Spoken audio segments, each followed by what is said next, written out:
Today, I want to talk about one of Canon's most legendary lenses, the Canon EF 135mm f2. In April of 2026, this lens will turn 30 years old, making it one of Canon's oldest L-series primes, and I think it's still one of the best ever produced. It was officially announced on April 1st of 1996, and nearly 3 decades later, this lens is still world-renowned for its incredible colors, sharpness, and the classic Canon look that it provides to your photos. So in today's video, I want to break down the key specifications, explain why I think it's still a top lens in 2026, and the improvements that I saw in the Canon RF 135mm f1.8. The Canon EF 135mm f2L USM is a short telephoto prime lens from Canon's legendary EF lineup. It was built primarily for portraits, indoor sports photography, and low light shooting. Let's run through some important specifications. This lens includes a max aperture of f2, making it perfect for low light shooting. It also includes a ring type USM autofocus motor, which is good for extremely fast and accurate and silent focusing. The lens has 8 aperture blades, which creates a very pleasing background blur. The lens is super light and good for travel, coming in at 750 grams. It includes a 72mm filter thread and has a minimum focus distance of 0.9 meters or 90 centimeters. Even in 2026, I believe this is still one of the best lenses that Canon has ever produced, and here's why. When we take a look at the image quality, it is spectacular. This lens produces crazy images. They're sharp, have extremely good colors, and the background blur is amazing. Even when shooting at wide open at f2, your subject stays tack sharp, so you don't have to worry about soft images or low depth of field. The look of this lens is absolutely perfect for portraits.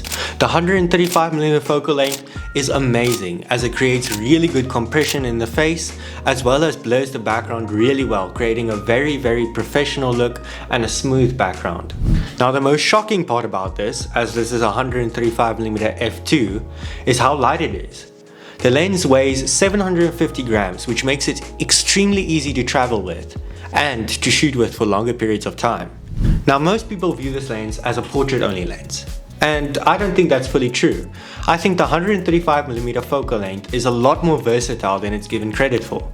I've shot anything from weddings to portraits to sports. I've shot concerts on this lens. I think it's absolutely perfect for when you need to isolate a subject without the subject noticing you, so you can capture its raw, untouched, real moments.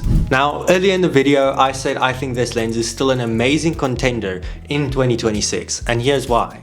If you have an EF to RF adapter, you can use this lens on all of your R series bodies and still get great autofocus, excellent image quality, super sharp images, and the same legendary look from all the EF-L lenses. Now, I'm very thankful to Roger Machen from Canon South Africa, as he sent me the new RF 135mm to test out and compare to the old one. And I can confidently say the things that I loved in the new lens that I missed in the old one.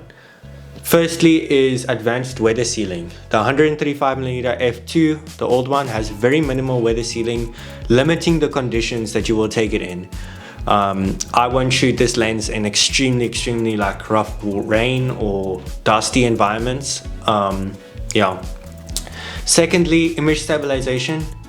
I think the 135mm focal length is just long enough where you need that extra bit of stabilization to keep your handheld shots nice and sharp and to compose better. The new lens has incredible image stabilization. I loved it. I missed it in the old lens. And then lastly is the build quality. The new lens has extremely good build quality. It's got a very sturdy, thick shell, making it feel nearly indestructible. It's got better controls, including the customizable buttons and the control ring, as well as it's got a switch for the autofocus to manual focus and image stabilization. So, after 30 years, does the Canon EF 135mm f2 still deserve a spot in your bag in 2026? In my opinion, yes. This lens is extremely versatile. There is almost nothing that you cannot shoot with this lens. It's fast, light, extremely sharp, it delivers incredible results, and if you can find one in a good condition, second used, at a good price, this is a very good lens to invest in. So, if you enjoyed this video, please subscribe for more Canon lens reviews, wildlife photography, and documentary content. I want to thank you for watching this video to the end, and I will see you in the next one.